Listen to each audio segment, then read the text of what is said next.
Hey, everybody, this is Perch, and I'm here with Joe Corallo. How are you doing? I'm all right, Perch. How are you? I'm doing okay. I need to think of a better intro there.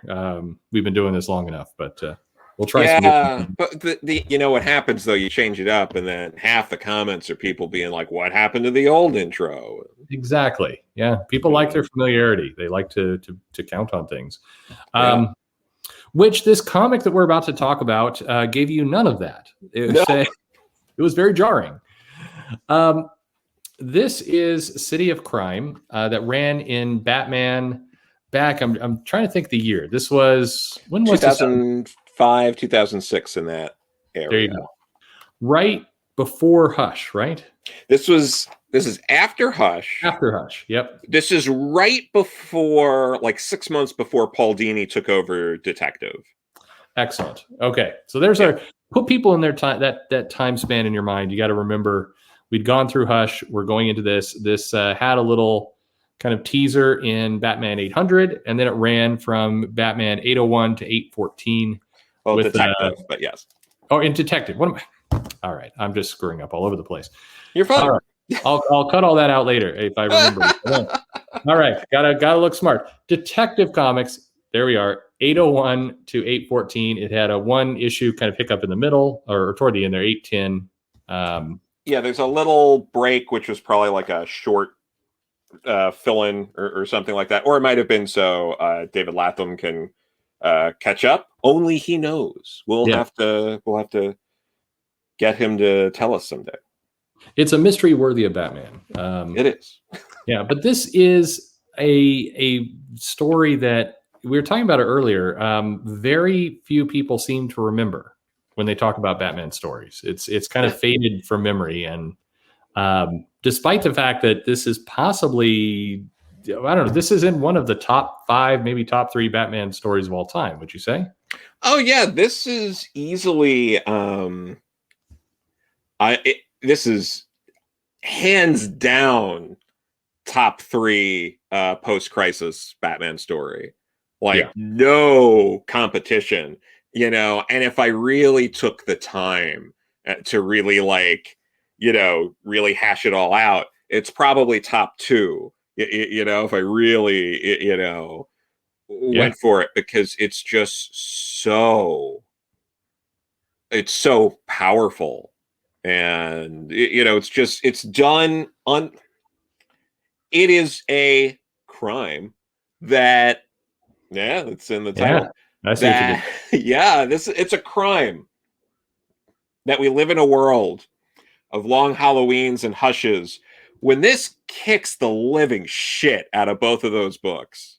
Oh, I mean, absolutely. I think I actually did, after we did Hush, I went back and read Long Halloween. It holds up better than I feared. I feared it was going to be. But it's still a decent title. And as we talked about before, Hush, amazing art. Absolutely. But story kind of not there. This one could not be more opposite, both in tone and quality and all the pieces coming together. It is a absolutely powerful story. I just went back and read it, and I was struck by it. Like, this one immerses you in Gotham, and not a good Gotham, but a really terrible, shitty Gotham. Yeah, it really immerses you in a way. And again, like David Lapham, most people probably know from Stray Bullets. I think there was it Murder Inc. at Image? Things. Yeah, there were a few other really, really awesome sort of works he did. He's done stuff, Avatar Press. I'm familiar with some of that as well. He's dabbled in some superhero stuff, but it's not really what he's known for. That's right. And yet, Murder Me Dead. That's it. Sorry. Murder Me Dead. Yeah, he gives us maybe one of the most pitch perfect, powerful takes on Batman during the course of this. We get a stark difference between kind of his Bruce Wayne and Batman characters, and yet, the Bruce Wayne's thoughts are leading to kind of Batman and how he's tracking stuff down in a different way. He and visually as well, the art on this book from Ramon Bachs is also very different. I mean, they draw Batman really utilizing the shadows, the cape. It's almost kind of a horror take on Batman in how he looks. It's an amazing. It's just amazing from start to finish. So we're going to go through that. Absolutely. And part of probably what syncs this all up is David Lapham does all the layouts for every issue. Yeah. So you have a writer who's also laying out the book, which is fairly unique. This is up there with, you'd see this, a lot with like John Byrne doing the Fantastic Four, where, he's credited as the artist, but a lot of times it's like, pencils by John Byrne and finishes by, and it's like he more laid it out and did and to varying degrees depending on schedule, because he was a very busy man at that time. Same thing with George Perez. You'd see that like in New Teen Titans and Wonder Woman. The longer he was on that book, you'd start seeing more stuff where it was co-plotted and pencils and finishes, and it's like, okay, so but yeah, he you have this going on with this book. And another crime here, this is I believe the only time David Lapham has ever played in the Batman sandbox. Yeah, which is nuts.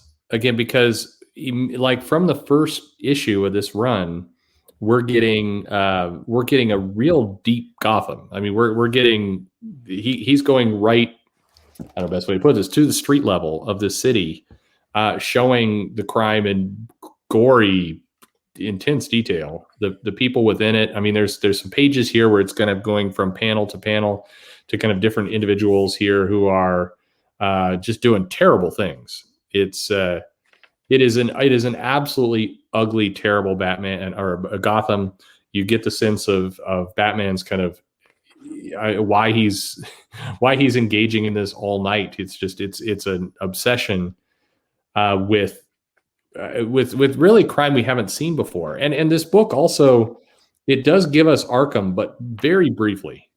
Like, it does not rely on this things that we're used to seeing over and over and over again when we come to Gotham.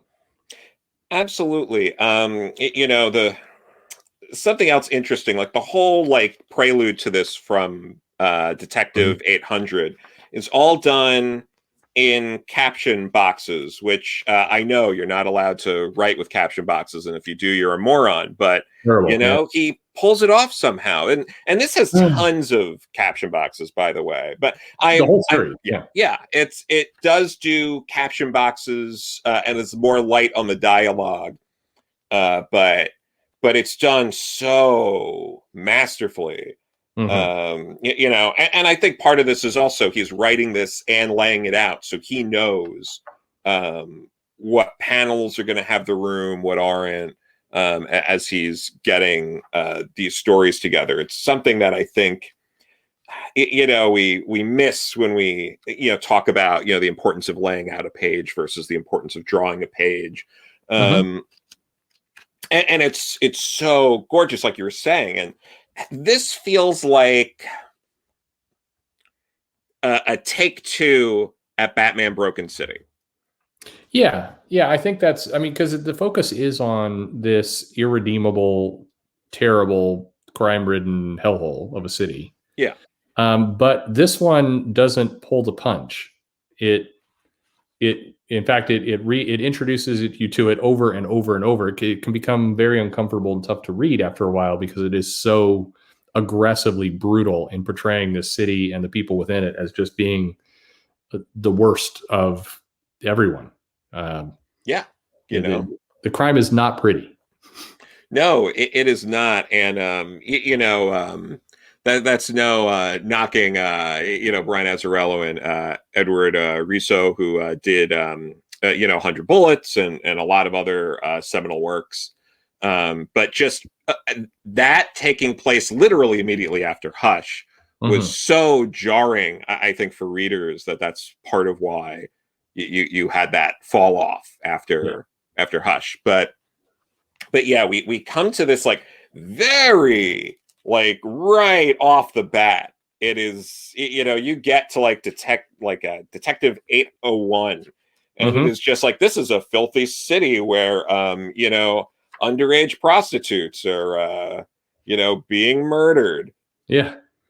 You have I mean, you're showing you're showing people shooting up, you're showing people kill themselves and they're the people around them, you're showing suicide, you're showing rape, you're showing you're showing ugly crime.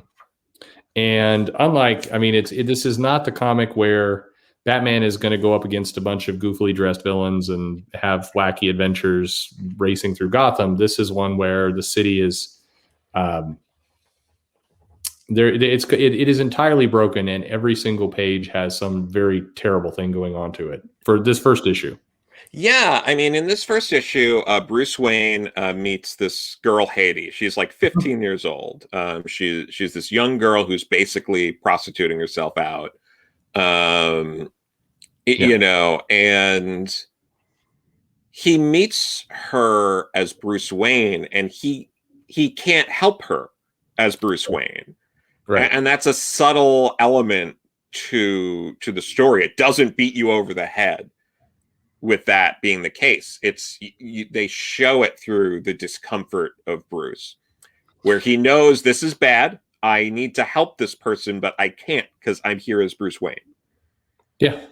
Well, and he kind of it sets up a guilt because he tells her she kind of comes on to him and he smiles because she's charming and then regrets it immediately because he feels like he's leading her on, or he feels disgusted by the entire situation. So he kind of snaps at her. He tells her, stop pretending, you need to go back and be a child. And then you get this pretty powerful scene where the next time he sees her, he's Batman, she's dead. And he's commenting that, he said the worst possible thing to her. He said, go back and be a child, but she couldn't because she was a child. She's this in-between thing fighting to survive. And it basically sets up this need for him to kind of come to grips with this terrible thing that's happened in his city. Yeah. And also to help set the stage here, we do see we see the seeds here planted of some police, either corruption or at the very least disinterest in some of these issues that are affecting the city. But part of what separates this from Hush and even Long Halloween, this is a very stripped down cast. This is a Batman story where Tim Drake helps, but he never takes the lead. He's always the B plot. Mm-hmm. And Alfred's there, but he doesn't take up too much real estate. David Lapham, as he's crafting this story, is crafting a Batman story. It's not these other characters, and these other characters play their role in the story, and they move the story forward. But it's Batman who is always the juggernaut pushing this plot along. Yeah, it is absolutely a Batman story, and it's one of the only ones that goes for this amount of time where they, like I said, he very sparingly uses the other characters. Jim Gordon makes a very brief appearance. He's just barely there. Like I said, Tim is at this stage young and clearly a work in progress. He's unrefined, and he's just there to kind of move a couple things around. And the same thing goes with the villains. We do get, this is a story that has the Penguin in it to some extent. It has Mr. Freeze. It has a ventriloquist. And that's really it. Yeah. Of the villains we know. Everything else it's Bruce, and it's Bruce against the city. And of course, the threat that comes in here, that is really, how would you describe this as a horror? Because I've seen some people say this is a horror book. It definitely has those horror sort of feels. It's probably more akin to a thriller than a horror. Yeah. Where, there are horror elements to it. There are part of what makes it a horror is not explaining certain things. Right. There's this I'm not going to get too into it just yet, but there are people out there who can manipulate their facial features in a way like Clayface. Right. And you kind of, at the beginning, you kind of wondered if that was what they were doing here. If this was at the end of the day a Clayface story, but it's definitely not. This is not Clayface. Yeah. No, it's definitely not Clayface. It's like, it's more horrible than that. Right. You know? And it's interwoven into Penguin basically having, you know, the second issue of this basically goes into, there's a burning building, and it's where Penguin has been housing a lot of the prostitutes that he controls. Right. And this is one of my favorite lighter moments in it. You don't get many of these, so enjoy. You do not get many, no. Where the narrative captions, and this is how you work narrative captions, because they are really important, and use all your tools in the toolbox. You're not training yourself by not using certain tools in your toolbox. So there's a scene where Tim Drake is going through, he's gung-ho, he's like, I'm getting in that burning building and I'm gonna save everyone, and he's like stalking around. And it's written out where, you know, he's stalking the hallways like a panther. And then in the next caption, it's like more like a possum, but don't tell him that. Yeah. And then later it's paid off, I believe, in the next issue, where he's explaining it to Bruce. And he's going, so I'm going down like the hall like a panther. And, it's just brilliant. It's little touches like that are scattered through this whole book. They are, and I notice he uses them in particular to draw out more contrast, again, to separate Batman from everyone else. They use these little moments of humor to keep you from getting too, I think, immersed into the other characters. It has an interesting steering effect. Yeah. But it is. This, like you said, this is not a fun book in the sense of it's not light. It's not going to it's not a feel good book. Batman is kept kind of both grim, determined, and sinking. He is. You feel this sense that the city is beating him as he's going along. So basically, what ends up happening here is, this building burns down. They can't save everybody. Right. And then we cut to this mother who is thinking of her daughter, Casey, who looks a lot like Hattie. Right. And you have her do like a little news conference talking about, how she lost her daughter. And how this all of this, like, enough is enough, and these horrible things in Gotham have to come to an end, which is Bruce seeing all of that, seeing this other girl who looks just like the girl he let down earlier, that he's like, all right, I need to do something about this, right? And that's really what escalates the story. Yes. And it's good. We learned during this period that this girl who was found then with an overdose, that Bruce is blaming himself for not being able to save, she had come to the mansion while he was out, and basically talked to Alfred for a bit, stole something that was in theory mainly used to pay for the drug she overdosed on, which also then it deepens his concern, or his feeling of guilt, that here was, she came to him, and yet still he was not able to help because he was off doing something else. But it along with all the moving parts, you get a sense of a Batman who's spinning plates, trying to take care of everything, can't even begin to take care of everything he needs to. And so it's more of a, how do you fail in the least worst way possible? It's kind of becomes his. Yeah. No, it is. And we get this launching really the meat of the story in this third part, where Batman basically figures out the building. This is Penguin. I'm going in there. I'm going to stop Penguin. Mm-hmm. Meanwhile, Penguin has sent out Mr. Freeze to start taking out people who might be associated where it could leak back to him. Right. He's trying to cover his tracks. And this is where we get a really great Mr. Freeze, who is just this horrifying mercenary who is brutally murdering people with this freeze gun, just shattering bodies.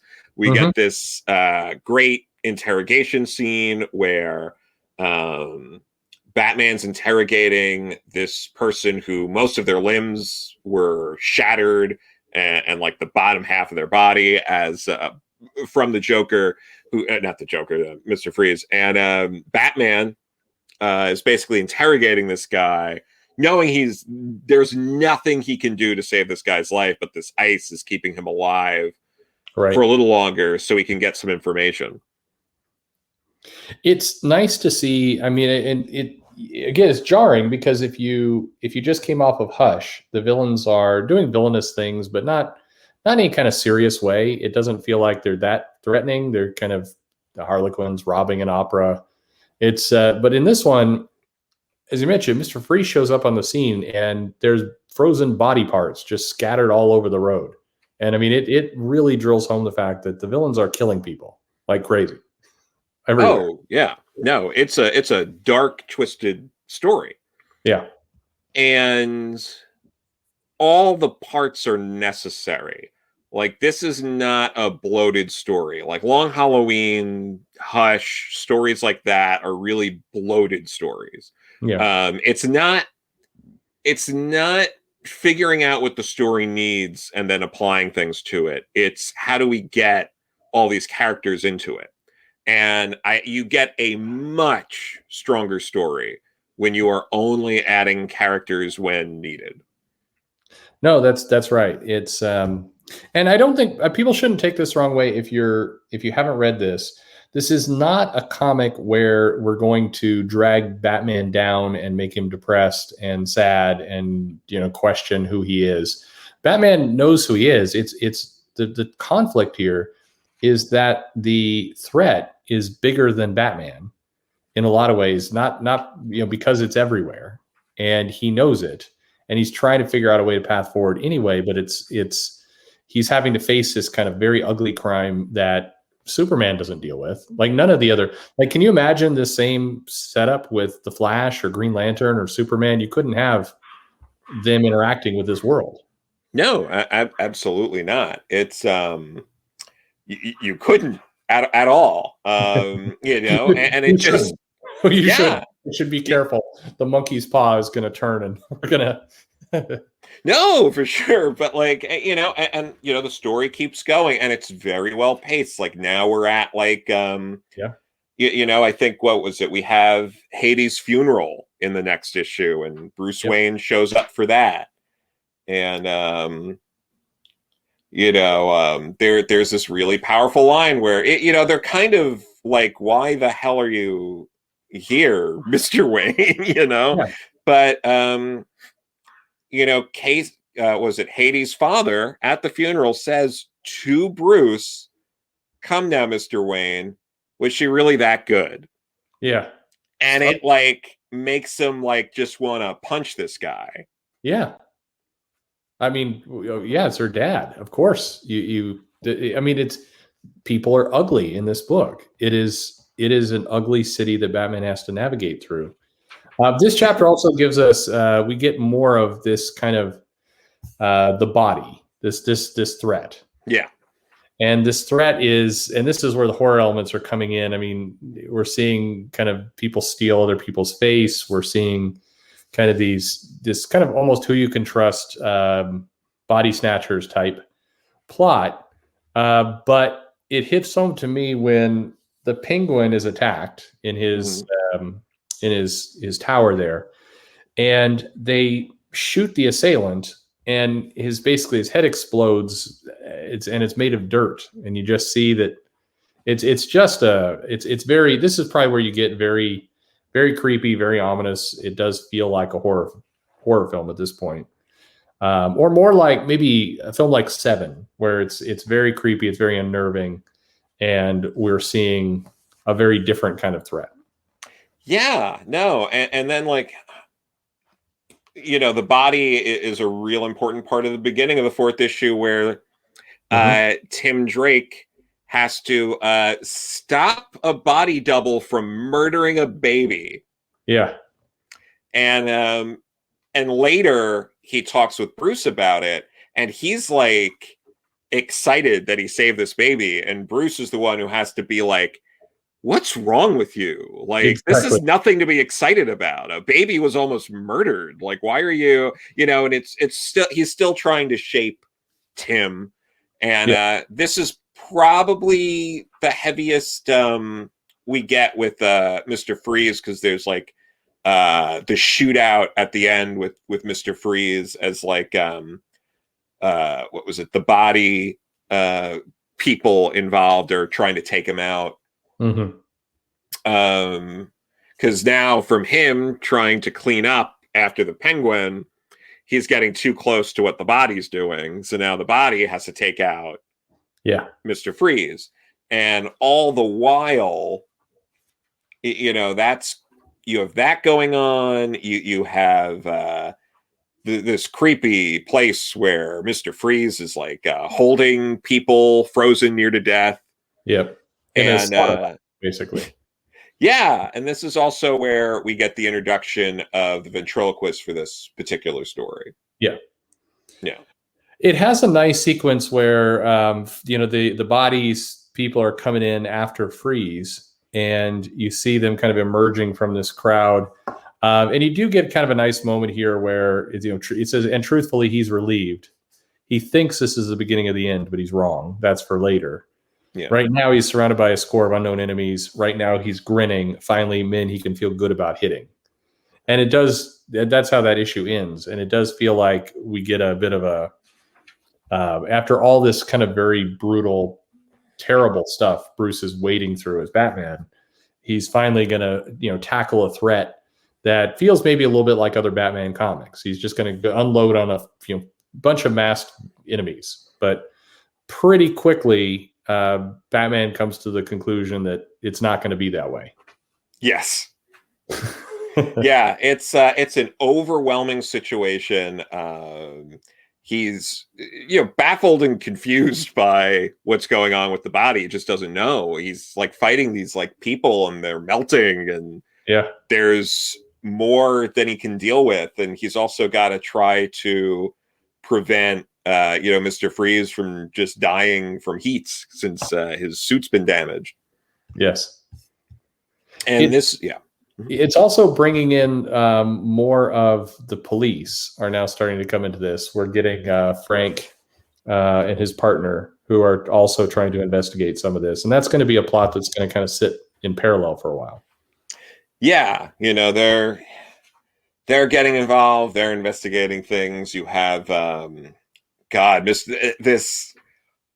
everything's so horrific in the best way, because this is also when Freeze finally gets back to his hideout, and he doesn't have a suit anymore, and he's going to die. So he like cranks up the cold, but he still has living prisoners in that freezer who are going to die, and like he's not like hearing it, and they're like screaming for their lives for him to like, please, you can't make it colder, we'll die, and he does not notice or care. Yeah. I mean, it's absolutely, this isn't the tragic lovesick Mr. Freeze. This is a Mr. Freeze who's completely alien to other people and their needs, and is just, again, very callous. He wanders into crowds, he shoots people, he erases them. I love that scene of him coming back, and it's like the priest is here with the girl, and they're like, oh, thank God you've come back. We're about to die here. And then he like you said, he cranks up the cold, and they realize it's getting worse. So, and basically, as the two try and make their escape, he does then murder the priest. I mean, yeah. And it's done in a way where like Michelle kind of knows that the little girl kind of knows that's what's going to happen, and she kind of eggs the priest on. Yeah. And gets him killed in a way to like save herself. Yeah. And then Batman misses all of that, and likely never knew that's what happened. Right. Yeah. And he comes at the end. Yeah. and then he comes to save Michelle after she kind of got a guy murdered. Yes. Yes. I mean, she basically, her plan, as it appears, was to kind of get the priest to attack Freeze, have Freeze kind of break the bars of the cage and get him close to where she could play off of the fact that he thinks she's Nora, and she with her parka can kind of, hug her and warm him up to the point that he starts, basically gets incapacitated. That's when Batman shows up. Yeah. And, but I mean, that's a bunch of grim stuff there. It's, and then it ends on a grimmer note when, right. you brought up the police, the parallel story. The past few issues, they've been doing the investigation, on the more official end, on we have to look up witnesses and things like that. So they find, Cassie's old boyfriend, and he has now killed himself. Yes. Along with his pregnant wife, right? Or his pregnant wife or pregnant girlfriend. It might have been girlfriend, but yeah, he kills himself and her. Yeah, I mean, at this point, this was not a Comics Code Authority book. No.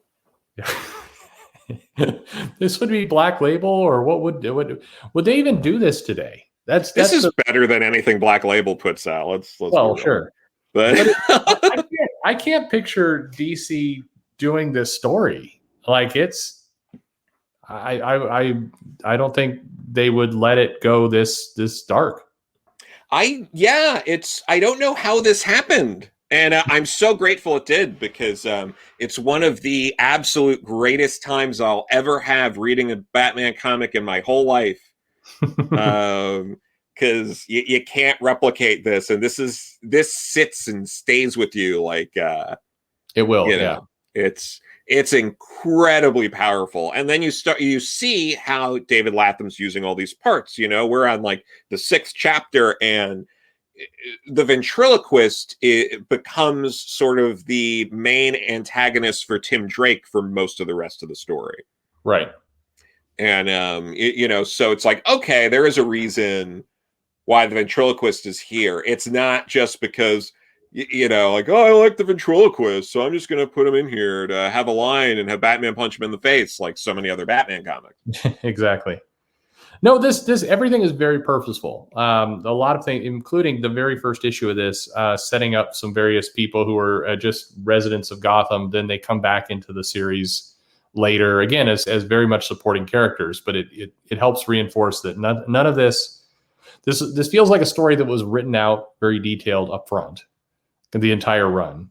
And it was not, there wasn't a random element to it. There wasn't any killing of time. Oh, absolutely. It's a very intentional, story. It's not tied into anything. It's nothing this isn't Go getting tied into Batman. It's not, this feels like it had no interference.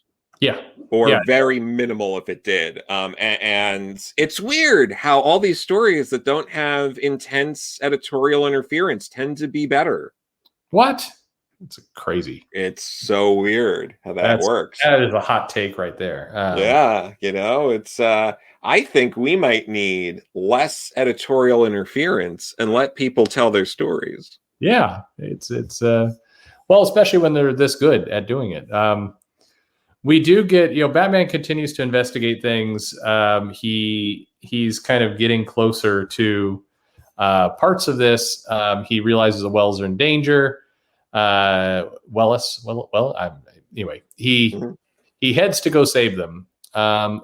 But in doing so, he finds himself, and this is the threat now kind of really hits home. There's what looks like hundreds of members of the body that have surrounded him and are basically, I mean, he's in a hopeless situation, and he has to be saved by the Penguin.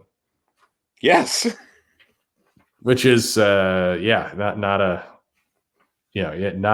good thing. But anyway, they have a brief chat. He basically is telling him, it's kind of highlighting the point. It's a huge problem. It's not a safe place anymore. these things are everywhere. You can't trust anything. It's kind of points him to a different direction. And it kind of lets him know I'm a good luck. I'm heading out. And I mean, presumably the Penguin heads off to Metropolis for a vacation. Yeah, and it's done really well because we didn't know if the Penguin was going to come back or not. And when you think the Penguin's going to come back, you don't naturally assume, oh, he's going to get Batman out of this jam. Yeah. Exactly. So it's done really well here. And this gets us to, this is like another turning point for the series where, it ends on a gorgeous splash page. I'm looking at that right now, actually. Yeah. Just how much detail is in this page. I mean, that's an insane amount of complexity for Gotham. The city is rendered beautifully. Yeah, I don't think people realize how gorgeous this book is. Yeah. Well, with all the murder, it's easy to overlook that, but yeah, no, for sure. And then, now we get,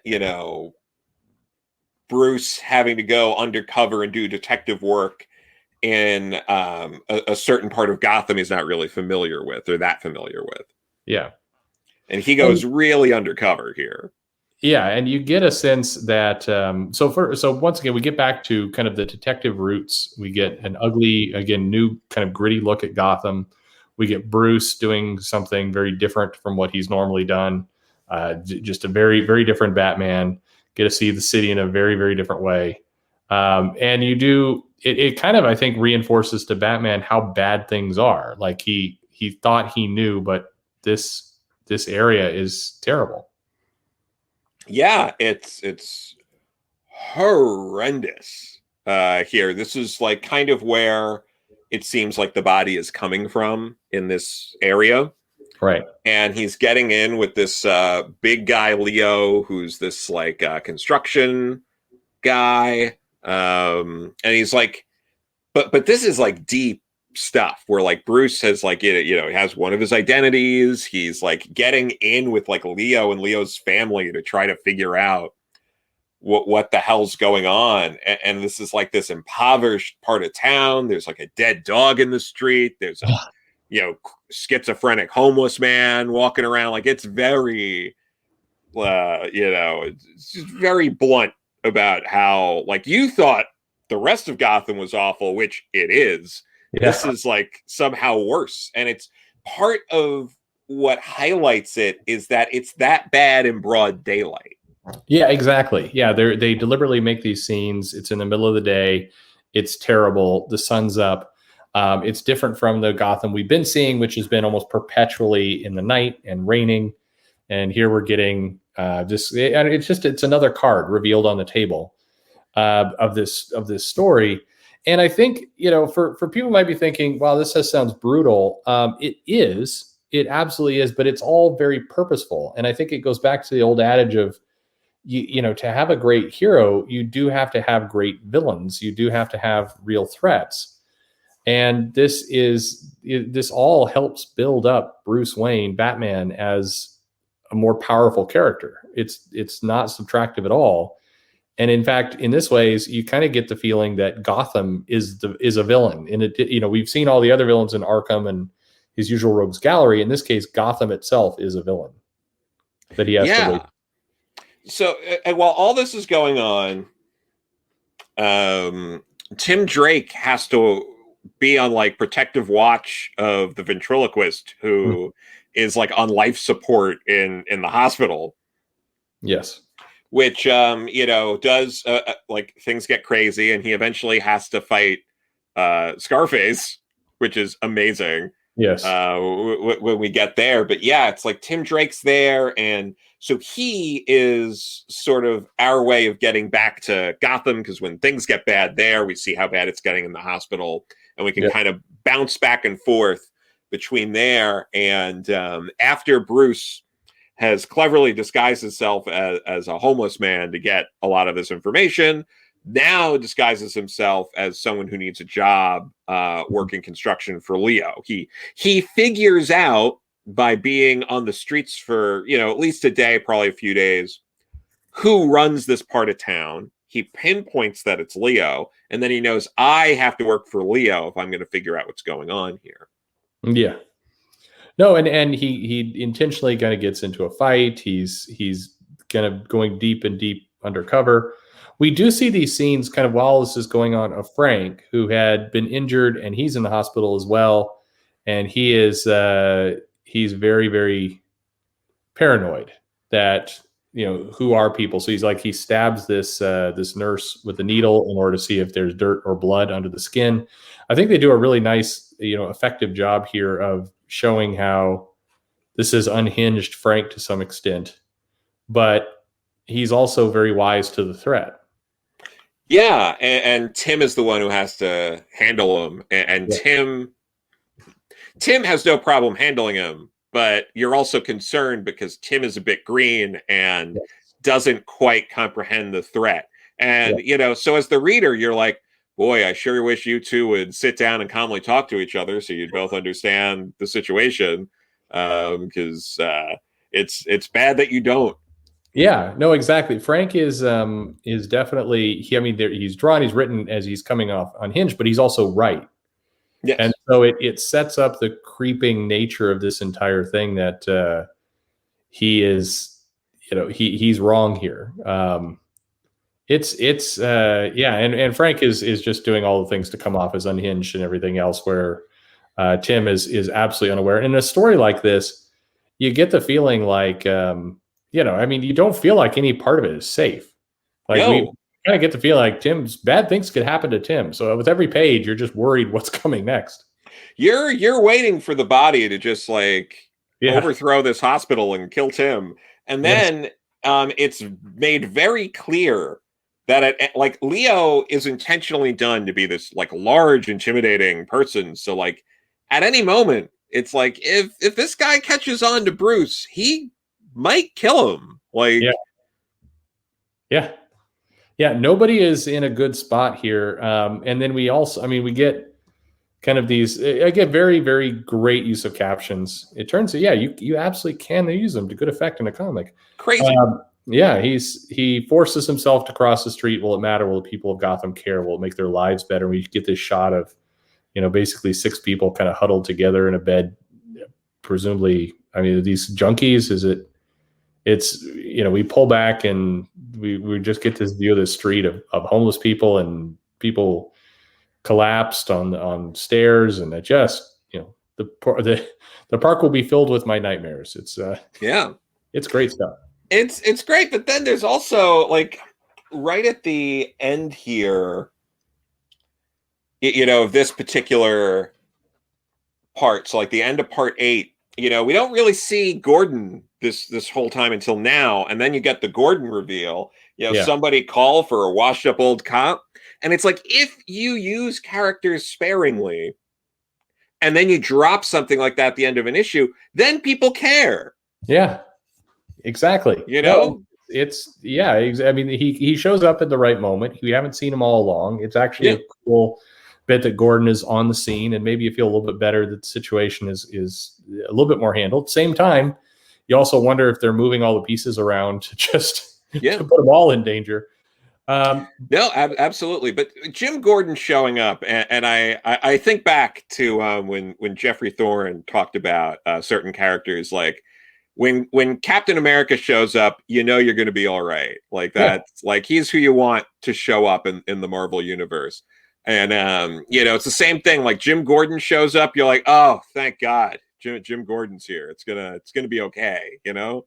Yeah, I mean, because we're in this scene here where we've got, you know, the cop Frank is barely holding on to his sanity. You know, the ventriloquist is here. You know, Rob's freaked out. We know that the hospital has people in it who aren't who they say they are, and the threat has come. So yeah, Jim Gordon shows up, and you do get a feeling of some security. It's a good use of Jim. I mean, the entire piece. And then meanwhile, we're seeing Bruce get further and further ingrained into this piece, and we're seeing some of the. I mean, you could argue that this is a gentrification plot here, but it's not. It's just building kind of nice things over new. Yeah.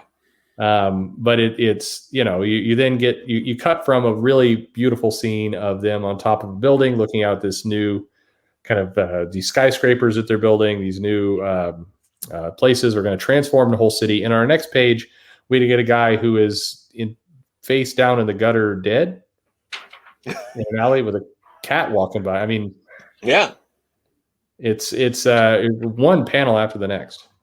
No, for sure. And yeah, it is just, once we're in, part 9, and, he's getting more ingrained, like Bruce is playing like softball with these guys. We got, again, we're getting more and more ingrained in the life of Leo here. Bruce becoming more and more concerned that his wife is in like serious danger. And, is trying to figure out, like, how do I save this woman? And again, this is writing, folks. He set up, David Lapham set up in the first issue, Bruce Wayne wasn't able to help Hattie, and she died.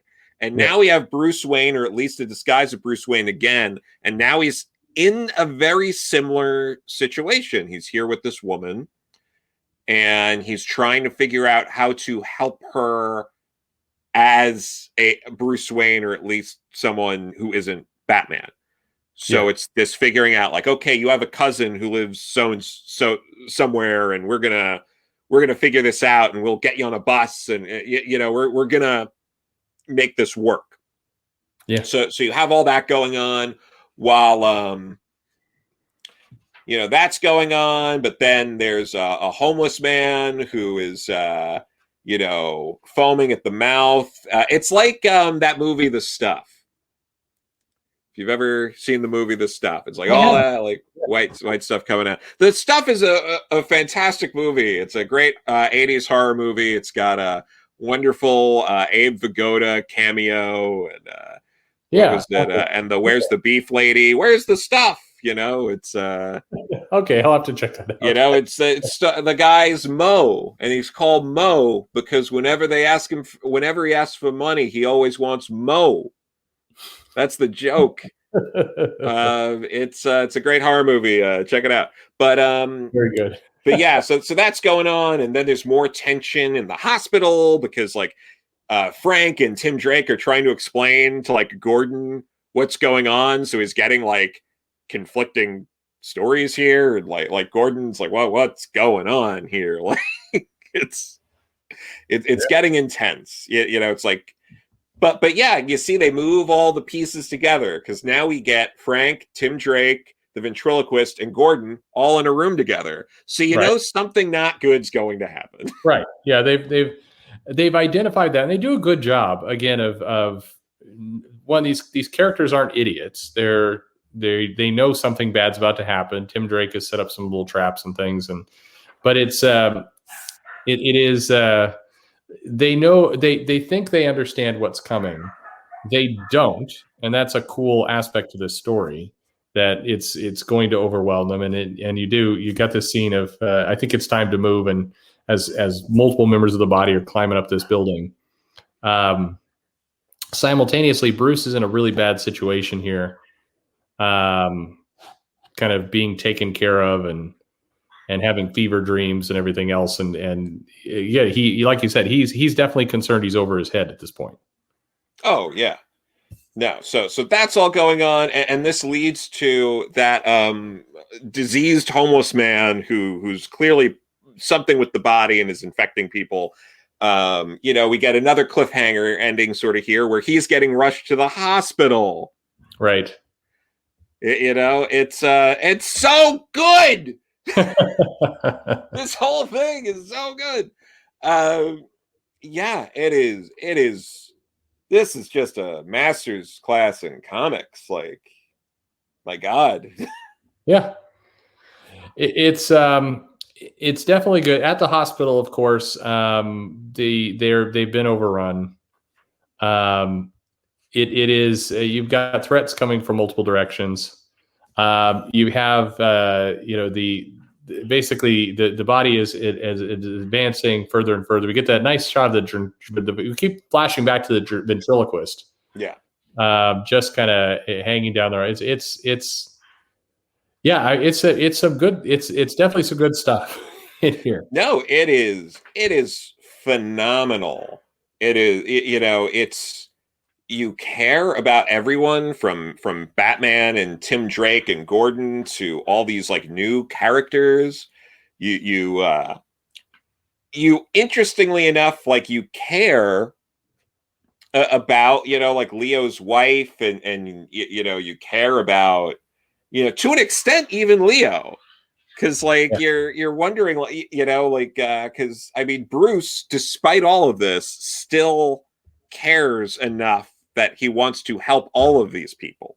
He's not here to necessarily, he's here to stop Leo, but he's not here to like break everything up or change life here. He's here to like get the point. And I mean, I know we're going through a lot of what's happening. There's some crazy like hallucinating kind of things that happen a little towards the end. I like this shot of because it's again a kind of another Batman trope that they toss out where they throw up the bat signal. Yeah. Oh yeah. Mm-hmm. But unfortunately, Bruce has steeled himself. He's overcoming kind of his fear and these hallucinations, these visions, and he heads into the park, which prevents him from seeing the signal, which means that again, Tim Drake and Jim Gordon, everybody are on their own. Yeah. And they are, and they're getting beat. So we get that Tim and Gordon have kind of fallen to this threat, this fear, and the only person left to kind of defend them is the lunatic or the cop who's lost his mind, Frank. Yeah. And that's going to be a bad situation at that point. Yes. I love this book so much. I don't want to spoil the ending. Because it's so powerful. You'll finish this and it, like we were saying, this sticks with you. It does. Yeah. You will, it's so impressively done. I am blown away by its mere existence. Yeah, it is. There's so many powerful things going on here. It's a tough ending. It's an earned ending, but it is not a super happy ending, I would say. It ties things up, but it's still, I mean, it hits everyone. You see how all these pieces. Now I'm trying to censor myself a little bit as you're going through this. Yeah. You see how the pieces that really for the last 11 issues or so were paid off here in this thing. You get a return of a lot of characters from the early parts of the book, and you see where they fit into the whole place. You see kind of how Batman has come to grips with this story. You get more just absolutely beautiful rendered views of Gotham. I'm trying to think if there's ever been an artist who's put so much detail into the city. I mean, the weird star of this whole line is Gotham itself. Oh yeah, it's gorgeous, and the way they balance how Batman's dealing with the body and Tim and Gordon and them are dealing with the body, and then how that comes to a head in like the last chapter. Yeah. All of the chaos and destruction, all that madness and the tragedy of again, not to spoil the ending, but obviously there is no a happy ending for Cassie's parents Right. There just isn't. Because there can't be, because she's dead. Right. Exactly. And it is, again, it's this just dark, gorgeous story it doesn't hold punches, and that's one of the biggest complaints I think a lot of people have with the big two, is they don't do stories like this because they're always holding punches. But there is a way to tell an incredibly powerful, moving story that doesn't mess with the continuity. Right. Batman is still Batman at the end of this. He hasn't there is no paradigm shift here. Tim Drake is still Tim Drake. Gordon's still Gordon. Yeah. No, absolutely. I mean, that's it. There's no cheap gimmicks here. I think there's a combination of things that often happen at the big two where, as you say, they pull their punch. They want to show a sadistic, terrible, threatening villain, but the villain can't be too villainous. They can't. It can't be too bad, because that's just uncomfortable. And at the same time, with these kinds of storylines, there's this people feel compelled to need to upend the status quo. In some ways, the character has to be different out of this, and there has to be some payoff that matters from the story. And the payoff here is you get a damn good story. And what sticks is not the characters, it's you, the reader. It sticks with you. You're the one who gets to have this story inside of you that is powerful, that you'll remember. And like you said, the Batman can go on and have other adventures. Same with Tim and everyone else. It's not going to change the status quo. It's just going to deliver. The thing that changes the status quo is you got a really dark, gritty story of Batman being Batman. I mean, no part of this was Batman not acting like Batman. He doesn't randomly pick up a gun in the middle of it and I've got to use this now, or any of that kind of stuff. Everybody holds true to who they are. Everyone holds true to who they are. Everyone's still here at the end of it. You don't kill off Penguin or, Mr. Freeze or Ventriloquist. Maybe some of these characters, are going to take some time to, heal or bounce back, or they're going to end up at Arkham or whatever it is. But nothing is permanently changed. Nothing is, which is the point, is that Gotham can't change. Exactly. Yeah. And yeah, it is. This is the kind of story where you just kind of want any editor who's working in the Bat office to be like, hey, I'm giving you this assignment. You read this because you have to. You need to understand how to write a powerful story that isn't a paradigm shift, that isn't this will change everything forever, that, which one of these characters dies. That's not what this story's about. And it's more powerful than almost any story where those things do happen. Yes, I can't agree with you more. How do people find this? It's collected in trade. I think it is on DC Infinite. It is on their digital platform. You can get it there. Yeah. Back issues are expensive, but not absurdly so. You can. They might be a little tough to find, but you can get them. Yeah, I mean, because they're fairly modern. I mean, this is Detective Comics issue 800 through 808, and then 811 to 814. Right. So if you have the DCU app or whatever, I think they have all the detective issues on there. It's there. Yeah. Yeah. I think, I have the oversized deluxe edition. Yep. Which, if you're someone who's collecting the oversized editions and you have those reading orders, you watch a lot of Near Mint Condition with Omar or something like that, this goes right before your Paul Dini omnibus there. There you go. And I think you can get it. So right now, this deluxe edition, I think the one you were just holding up there, it's on Amazon. Mm-hmm. You can get it for $40. It is worth your money.